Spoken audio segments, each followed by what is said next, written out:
It is the 3rd of the 3rd, 2025, and it's the weird and wacky world that is F1, specifically the FIA and Mohammed bin Sulayem, for it's getting techier than techie things for that chap. We know, if past his prologue, that it's always going to be polemic and controversial. Why? Because he sacks all the good personnel, because he doesn't like constructive challenge, and because he's going to run again, potentially unopposed. But last week, it got techier than techie things at the testing, did it not?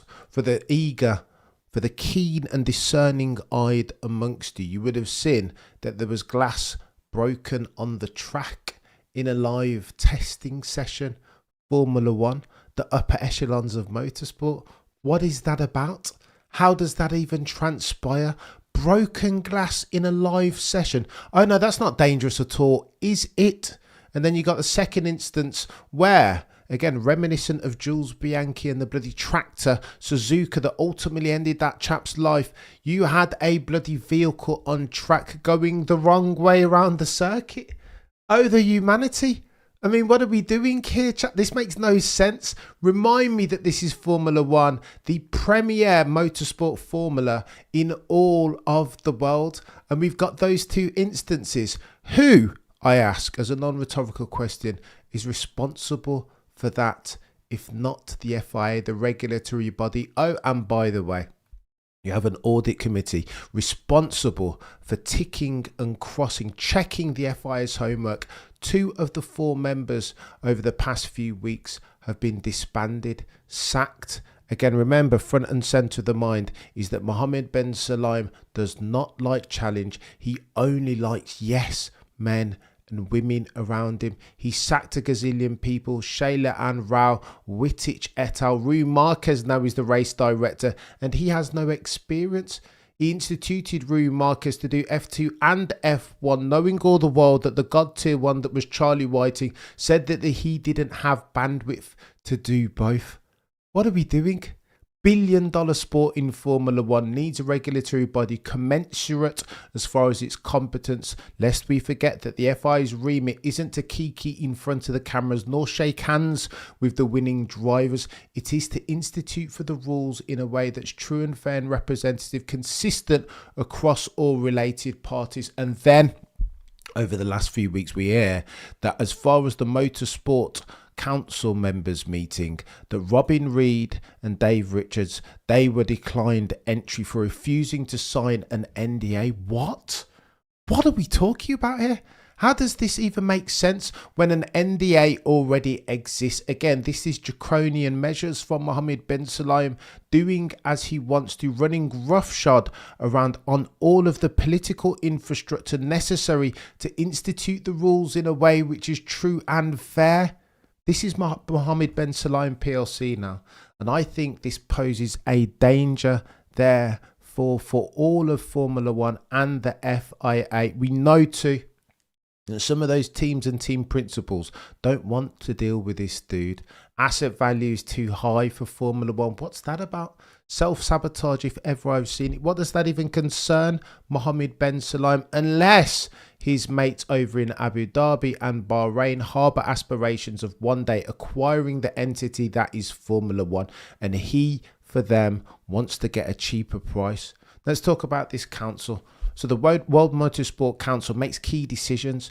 If you want to institute harsher measures, ban swearing, punish the drivers, giving them £100,000 or euros worth of penalties, institute for a 1 race ban, then you need to pass these measures at the World Motorsport Council meeting.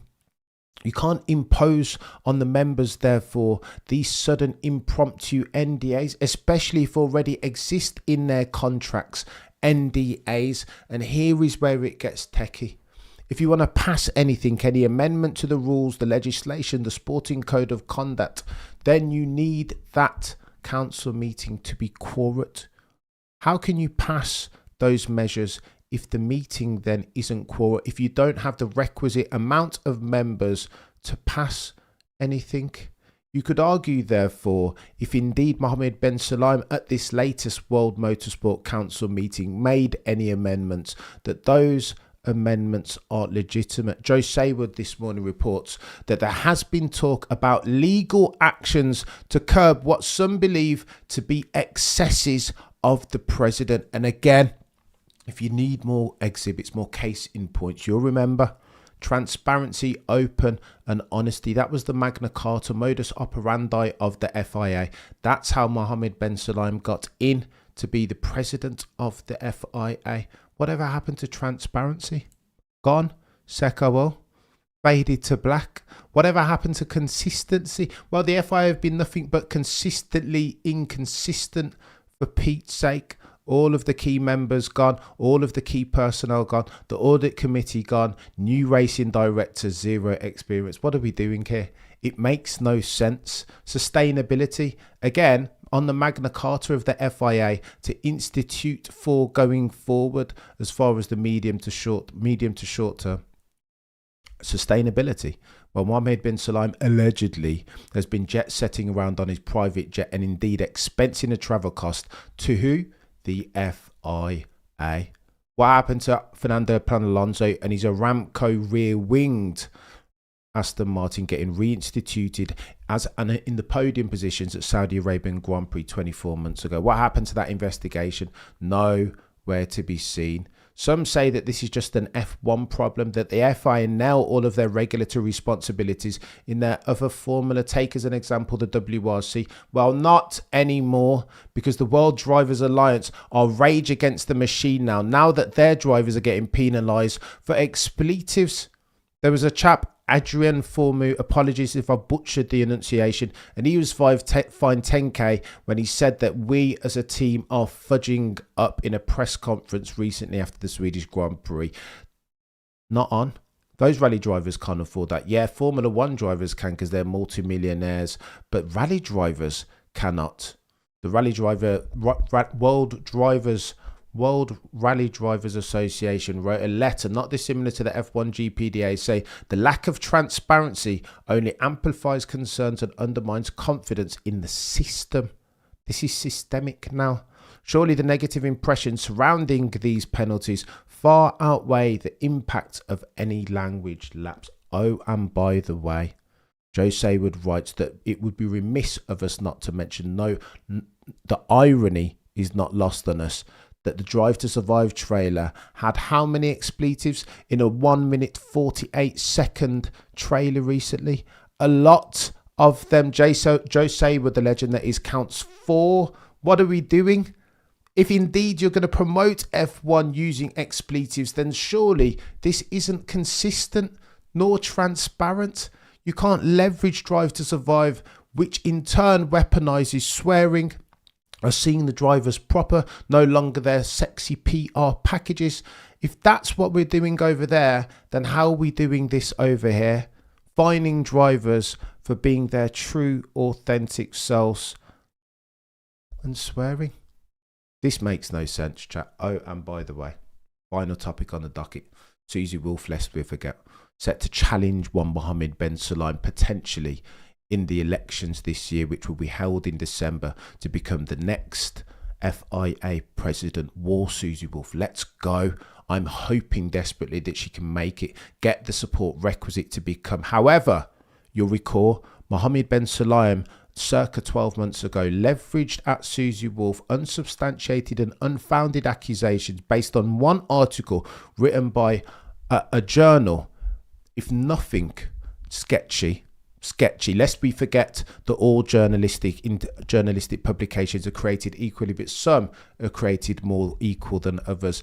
F1 journo, not the best. They accuse Susie Wolff of infringing upon conflict of interest, giving her husband Toto Wolff information that he shouldn't be privy to.